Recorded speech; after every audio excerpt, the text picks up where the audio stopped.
कारंजा शहरातील गणेश भक्तांनी मोठ्या शांततेत भक्तिभावाने बाप्पाला निरोप दिला।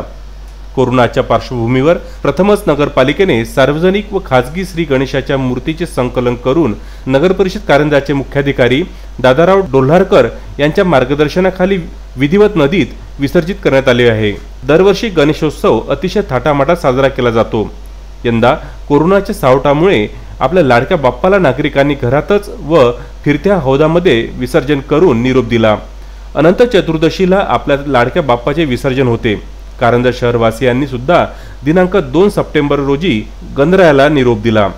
मात्र कोरोना संकटाच्या काळात सर्व सण उत्सव साधेपणाने साजरा होत असताना गणेश विसर्जन देखील साध्या पद्धतीने करण्यात आले।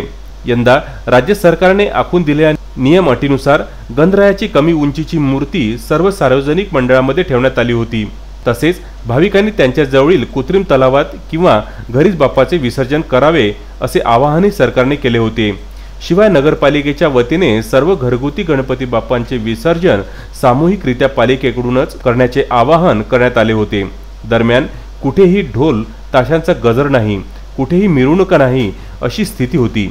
केवळ बाप्पांचा जयघोष करीत परस्पर मूर्ती विसर्जन करण्यात आल्या। यासाठी कारंजा पालिकेतर्फे विविध ठिकाणी विसर्जन रथ तयार करण्यात आले होते। मूर्ती स्वीकारण्यासाठी विशेष वाहनांची व्यवस्था करण्यात आली होती।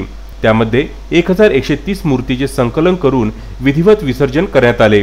याकरिता कारंजा नगरपालिकेचे मुख्याधिकारी दादाराव डोल्हारकर, उपमुख्याधिकारी स्वप्नील खामकर, आरोग्य निरीक्षक विनय वानखडे यांच्या मार्गदर्शनाखाली उत्कृष्टपणे नियोजन करून शांततेत व उत्साहपूर्ण वातावरणात गणरायाला निरोप देण्यात आला।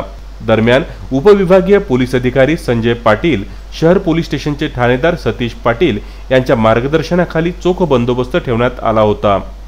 कारंजा येथून विदर्भ न्यूज करिता अक्षय लोटे यांचा हा वृत्तांत।